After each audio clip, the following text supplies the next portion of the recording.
Words at War presents Logbook.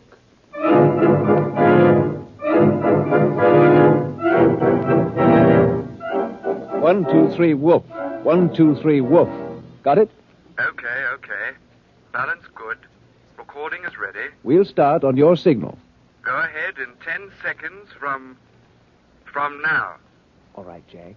Say what you want. Say it how you please. Speak the truth of what you know. Now. I'm an Englishman, a sailor. My first name is Jack. I'm sitting here with a funny little stump where a perfectly good right foot used to be. The radio people have asked me to tell you what happened. To tell you also what I'm fighting for. Me and others like me. Well, we were torpedoed. Some of us got on a raft. We were lucky. I'd been so badly wounded, I was losing consciousness. But I remember 2 or 3 things. I remember how one man, I'll never know who, held on to me the whole time to keep me from slipping off. I remember McDavid, the second engineer, with a little oar about 3 feet long, smacking away to scare the sharks. I remember lots of things. Yes, and we had plenty of time to think what it was we were fighting for. Plenty.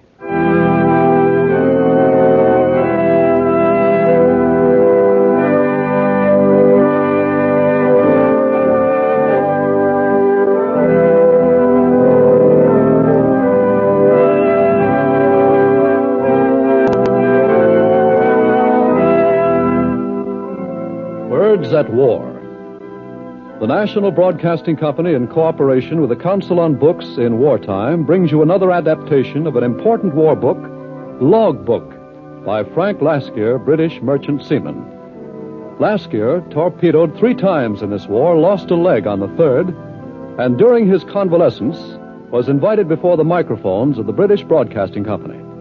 The story he told electrified his countrymen. Now Frank Lasquier has written Logbook, a novel that doesn't tell his own life, but a story not unlike it. I was a tall lad for my years, insignificant member of a large family, and a problem to my parents. My father ran a laundry. A battle, silent, unresting, went on in me. Come, boy, up to it. This is a laundry I'm trying to run, not a morgue. Where do these go? The large bundle of wet wash goes to Mrs. Broadby, and those fresh shirts to McCready's. On your way back, stop at Mrs. Parsons and pick up some dirty linen. Is that all? That's all. Oh, Jack. Yes, Father. I know what's eating you. It's not because I'm your father that I know, but as a man who sailed the seas and knows the feeling. Dick's gone to sea. He's working in a tanker. Joe's in a banana boat, and I'm in my father's laundry. You're a big boy now, Jack. Too big to go moping around like a jilted bride. Because your mother and I are against a sailor's life for you. But why? You were a sailor. Mother's 3 brothers are all seamen. Why am I, of all the family? I know the sea. I know that it makes fools of wise men and wiser men of fools. Jack, you're a headstrong lad, and you're likely to pay dearly for what wisdom you may gather. But don't run up too big a bill for yourself. But, Father... No, they're waiting for the laundry, boy. Hurry it up now. Way, oh, way upon the salt sea. My father was gentle. I almost wished he wasn't. I dreamed of being beaten by a cruel parent, of making a desperate escape to a life at sea, to the jolly tars and the Spanish Main. My departure, when it came, was more ordinary. Sent one day to take laundry to a ship, I went aboard as ordered, took the money from the chief officer, and surrendered a parcel of clean shirts. On the gangway, picking my way over railway lines, I passed another ship and dried up. The dockyard gang was taking the baulks of timber from the ship's side as the dock filled with water. The gangway hovered loose and flappy, ready to be swung up and inboard. And I passed this scene. Hey there, you lad. Yes, sir? You want a trip to Australia? Yes, sir. Yes, sir. Are you 18? I am. You got a father or a mother? No, sir. And I've been on one trip before. Come on, I'll get you on. With 6 shillings of stolen laundry money and boundless faith, I started my career at sea. His father was a laundryman, hullabaloo belay, hullabaloo balabalay. His father was a laundryman, and he went off to sea, and he went off to sea. Gibraltar was passed early one morning, a clean, beautiful sight, with the blue waters of the straits and the whiteness of a Spanish village on one side. Then, port side, I was robbed right and left, and gave one bearded, lecherous scoundrel 10 shillings for 4 filthy photographs. Then the canal, the Red Sea, the Persian Gulf. Then Abadan, with the greasy, pervading stench of crude oil. I learned the life of a ship and the life of the ports. And meanwhile, I became impudent and full of my own importance. I didn't care much for work or for the boatswain's watchful eye. Hey, you. Yes, sir. What do you think this is? Look here. What do I think what is, sir? Looks like dirt to me. Dirt. When did you scrub this forecastle? Oh, just now. Don't lie to me or I'll knock it out of you. Now get down and scrub it, you hear? Now. Yes, sir. I know your kind. Running away to sea for adventure. You'll not find it. Instead, you'll spend your life running away. And when you finish scrubbing that floor, get some fresh water. And then scrub it again. And all he did was scrub the deck, hullabaloo belay, hullabaloo balabalay, with the boatswain always at his neck, hullabaloo belay. Poor boatswain. I didn't know anything then about the years of toil behind some of my shipmates, the unending labor, and the wives and mothers at home with struggles of their own. I had it all to learn. But I remember well what boatswain got for his years of toil.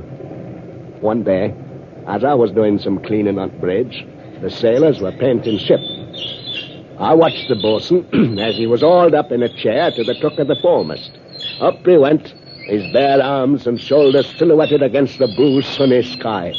The little patch of bald on the top of his head gleamed with sweat. Up, up, up he went. Hold it!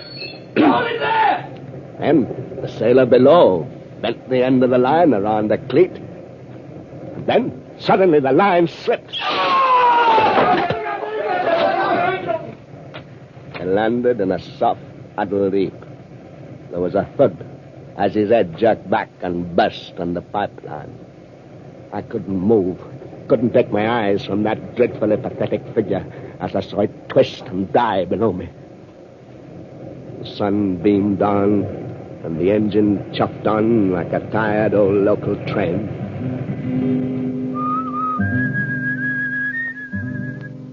That night, sewn up in white canvas, his body was laid on the poop deck, covered with a flag. They tilted the hatchboard. The body turned one pitiful somersault and landed with a thud in the black waters.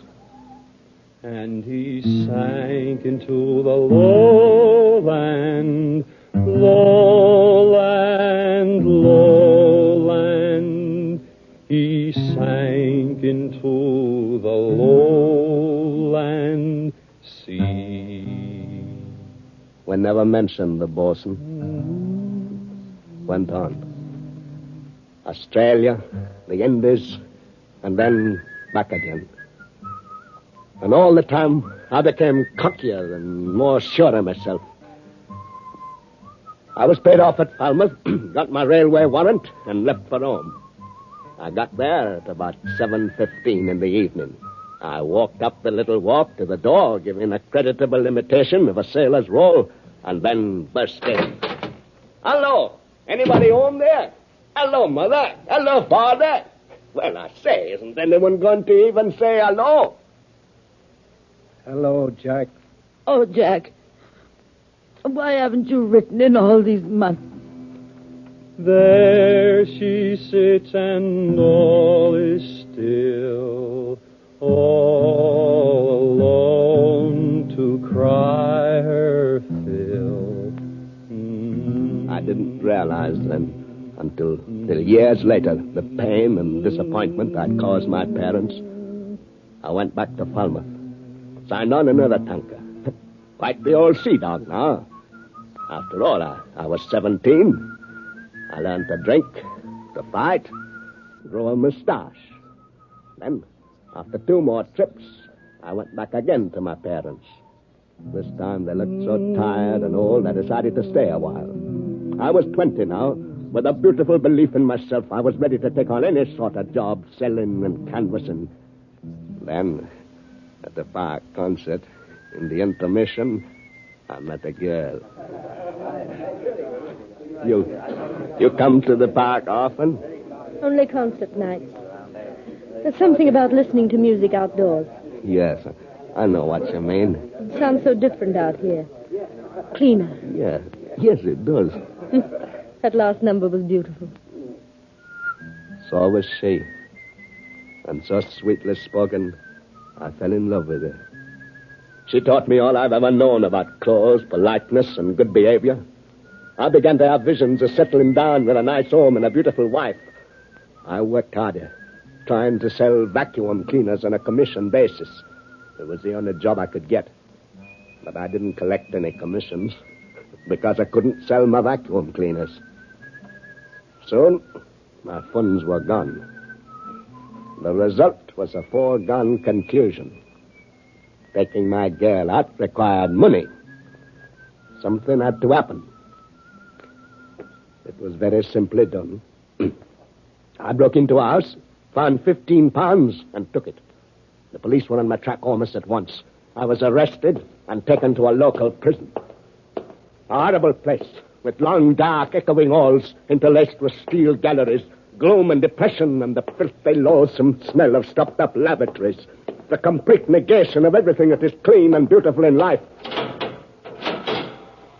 My mother came to see me. I was dragged out, and in a bare little room, watched over by warders, I sat and looked at my mother. I brought you some cake, Jack. Thanks, Mother.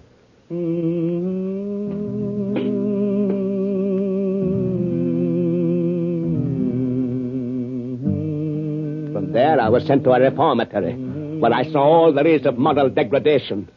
For solace, they let me have books, P.G. Wardhouse stories, about people who had so much money they apparently never had to think about it, or about unpaid bills. But I could never escape from my awful little room, the plank bed and the mattress. Hope died. Nothing was left but an automaton wandering aimlessly through life. After 2 years and 3 months, they released me. I went home, was welcomed and forgiven. I saw my girl once as I was striding along the street. She saw me, gave me one tragic look, and passed me by. I looked for a job then, but there weren't any on land, so I went back to sea, surly and nasty, feeling cheated because I couldn't make a go of it on shore. I took to the rule of the fist, spoiling for a fight. I arrived at Kingston, Jamaica, got drunk and rum, was adrift 3 days.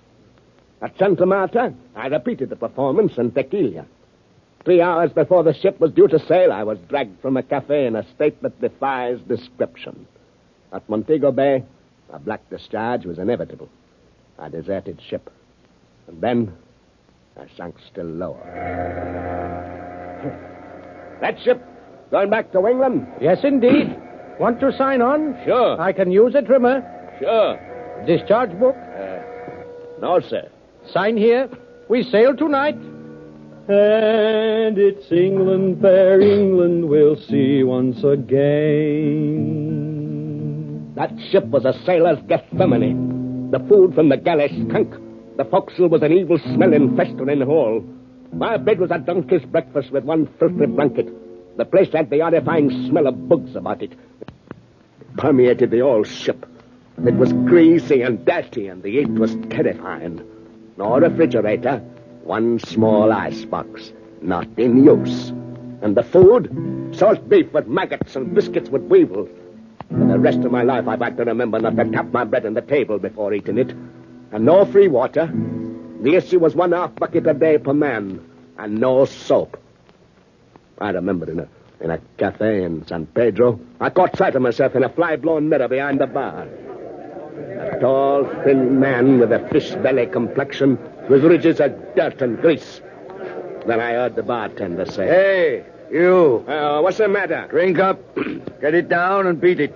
We don't encourage no wild bums here. What shall you do with a drunken sailor? What shall you do with a drunken sailor? What shall you do with a drunken sailor early in the morning? In Melbourne, at the Seaman's Mission, I asked the padre for some money. I'm sorry, no, son. But of course you could have a bath, if you like. After the bath, he offered me some clean clothes. We had tea together and talked. Padre, you've helped me. I feel different. I'm glad. Son. Yes? Don't jump your ship. Why not? She's what you need to straighten you out. Keep on her. Work and try to recapture your love and understanding of beauty. Don't let it get you down. All on the bowlin', the ship she is a-rollin'. All on the bowlin', we're not licked yet. Mm-hmm. That day, I went below and sang at my work. This time I wouldn't run away. I didn't. And at last, in Cardiff, I was paid off and was free. Oh, I wasn't on the right track yet. Not by a long shot. But perhaps I was no longer on the way down. I went home, saw Mother and Father, then shipped out again. Then, in various ports of the world, I began to see there were things going on I hadn't thought much about. I began to see fascism, the effects of it, and it wasn't a pleasant sight. I saw it first in Las Palmas. One lovely spring morning, we tied up there at Mole. I just got to tie up after the second mate and the remainder of the watch. When everything was finished, I stood with the mate and lit a cigarette. What's going on down there, Mr. Mate? They're hungry. So's the average sailor. Oh, but these poor devils are in earnest. Hey, look at that old lady. And look on her quiet eyes. Oh, it's enough to turn your heart, ain't it? The old lady caught my eye, and the naked appeal in her face sent pity surging through me. I turned around and saw Slush, the cook, coming up from the refrigerator. In his hand, he had a long strip of gristle and skin that is cut from the back of a sheep and is, presumably, no good for eating. The cook came up on deck and slung the refuse into the bin. Then he disappeared into the galley. Hey, where you going, Jake? I'm going to get that meat the cook tossed out. Watch. Here you are, old lady. Here. Good Lord, look at him, dancing and delirious with pleasure. Here, you're not going to give her that. Of course I am. I'll wash it off first, though. There we are. Mother, there we are. Over this way, Mother. Here you are. Here, Mother. This is for you. Oh, muchas gracias, senor. Dios te contigo. Dios te contigo. What is happening here? It's nothing, officer. I was only giving my girl here a little present. Give me that. She does not need that. Now, wait. Don't give that back to her. Do you hear me? Why, you stupid foreigners. You... Oh. Hey, Jack, come up here, quickly. Rush it, hey, come on. Hit him on the jaw and get on board. Hit him on the jaw and get on board. Hit him on the jaw and get on board early in the morning. The old lady got her meat. The policeman was out cold.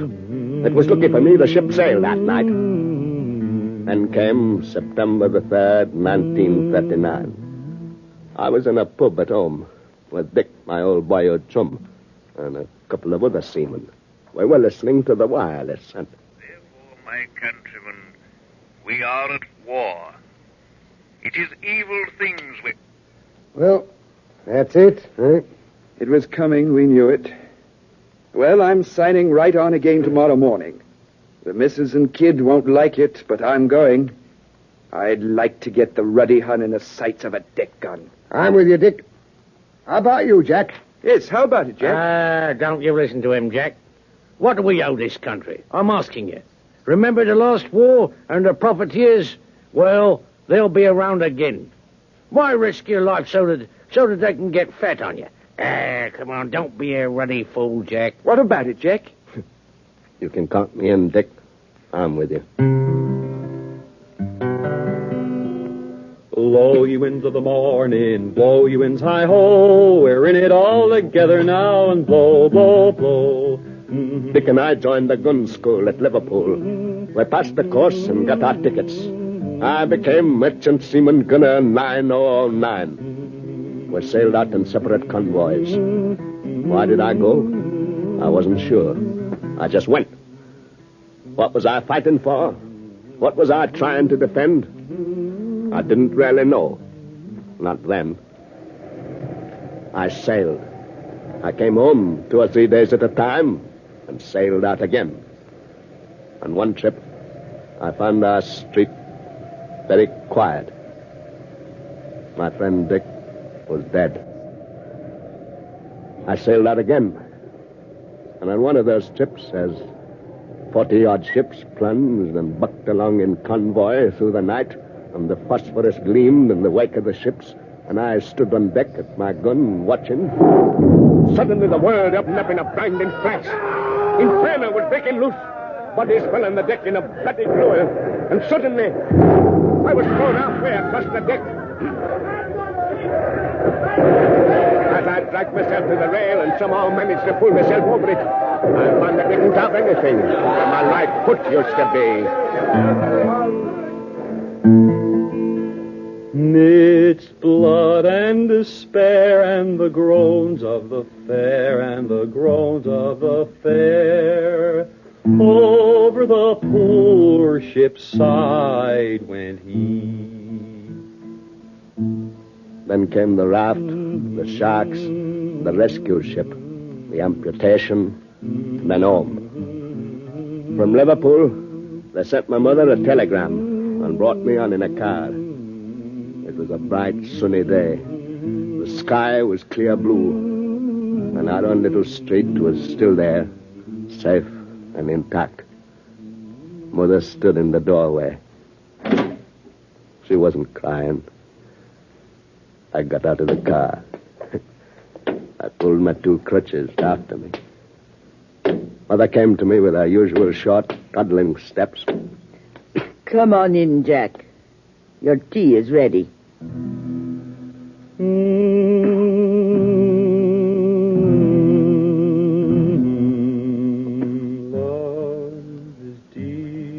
Sometime later, a gentleman came to see me. Jack, dear, this is Mr. Defarge.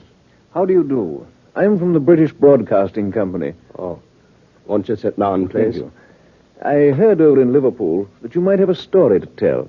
If it's a good story, there might be a $5 in it for you. A good story? Yes, it'll be easy. All you have to do is just get to a microphone and talk. Now then, I'll make all the... So that's the way they think of it. How do you mean? A good story. The hours and watching the ghastly raft, the sharks snapping at your legs, and they want a good story. Well, now, look here. I came here to... Forgive me if I'm bitter, Mr. Defarge. You get that way, sitting here, staring at 2 crutches, and thinking about your life.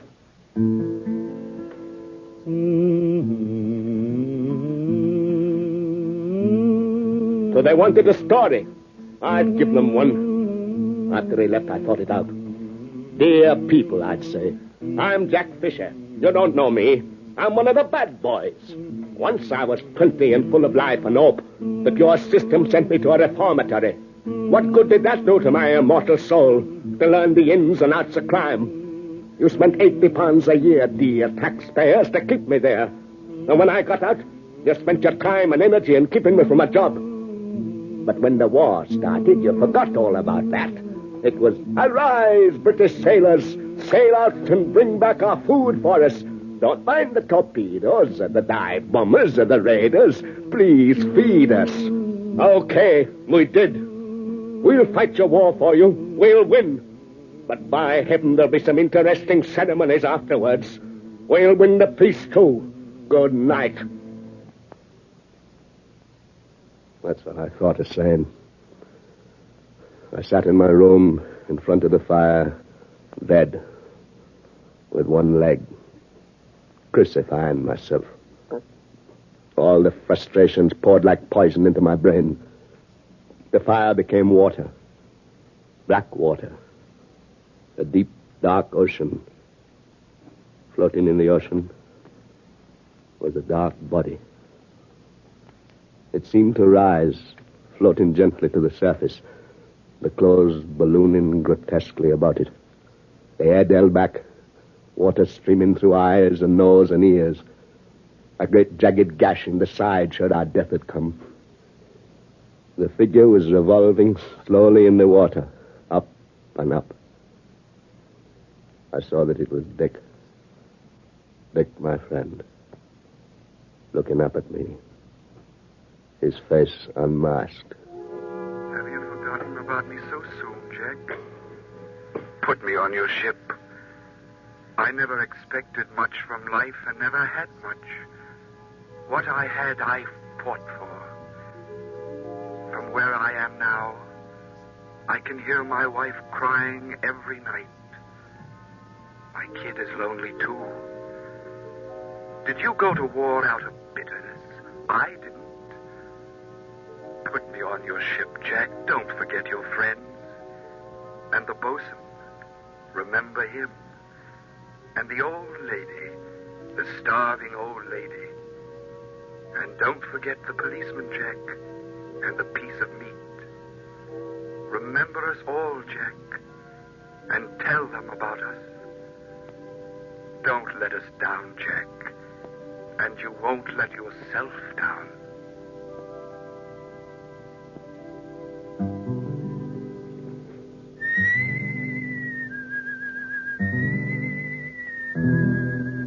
He sank into the lowland sea.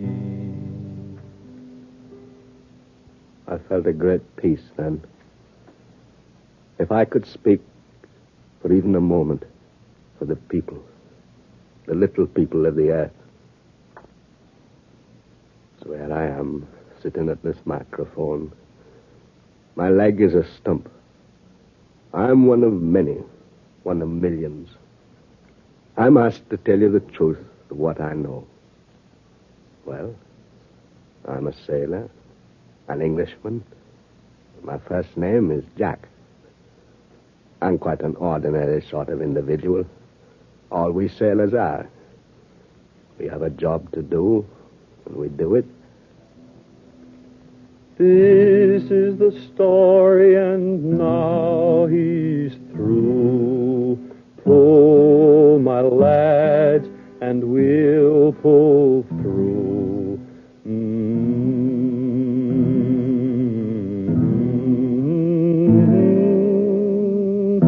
Johnny has gone out to sea. Oh. As the 28th program of Words at War, we brought you a dramatization of Logbook by Frank Lasker.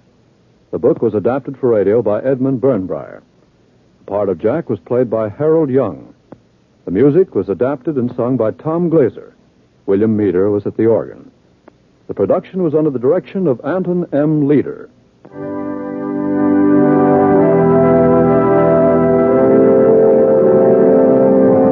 Next week, Words at War will present an adaptation of The Ninth Commandment by Hendrik Willem van Loon, who will appear in person to tell the story of the rape of Holland.